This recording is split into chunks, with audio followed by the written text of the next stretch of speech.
ուժեղ Հայաստանը լինելու է բոլոր հայերի տունը։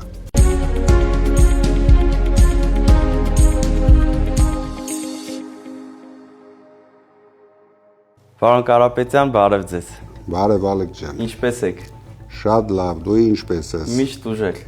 Պարոն Կարապետյան, մեր ուժեղ Հայաստան դաշինքը արդեն 2 օր է գտնվում է Սյունիքում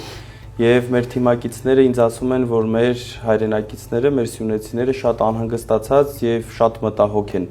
Ինչ կասեք սյունեցիներին։ Սյունեցիներին կասեմ, որ շատ մտահոգ չլինեն, չվախենան, շատ քիչ ժամանակ է մնում եւ այն վտանգները, որ այս իշխանությունը համառորեն բերում է սյունիքցիների համար,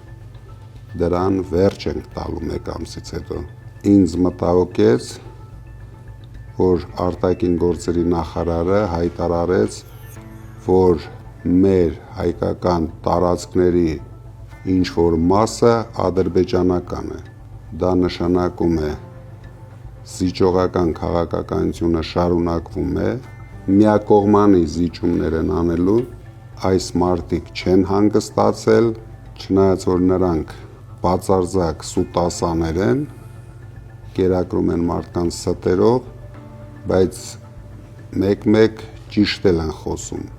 Դա ես համարում եմ այդ հազվադեպ ճիշտ խոսույթն է, որ իրենք արեցին հենց Սյունիքում, ամենավտանգավորը դա է, որ արեցին հենց Սյունիքում, բայց նորից եմ ասում, այդ ժամանակները վերջանում են եւ մենք ունենալու ենք ուժեղ Սյունիք, ուժեղ հայրենիք, ոչ ոք դրա մեջ չպետք է կասկածի։ Ուժեղ Սյունիք ունենալու համար էլ սյունեցիներին պետք է համար 3։ Համար 3։ Պարոն Կարապետյան, քիչ առաջ ձեզ մի տեսանյութ ցույց տվեցի, որտեղ որ հերթական անգամ նորից եւ նորից Փաշինյանին մերժում են մեր հայրենակիցները։ Ինչ եք կարծում, որն է այդ մերժման պատճառը։ Մերժման պատճառը 8 տարիների ընթացքում Փաշինյանի վարած քաղաքականությունն է։ Մարդկանց հասցրել են աղքատության մեջ, հանձնել են մեր տարածքները եւ ոչինչ չեն արել մարդկանց կյանքը բարելավելու համար։ Իսկ այդ մարդիկ, ովքեր առանց վախենալու մերժում են, հավաքական կերպարն է այն մարդկանց, ովքեր դեմ են Փաշինյանին, ովքեր դեմ են Փաշինյանի թիմին եւ այդ մարդկանց քանակը ամեն օր ավելանում է եւ ավելանալու է։ Քանի որ մենք բացում ենք մարդկանց աչքերը, մարդիկ ավելի ռեալ են տեսնում իրականությունը, դրա համար ես սպասում եմ, որ հունիսի 7-ին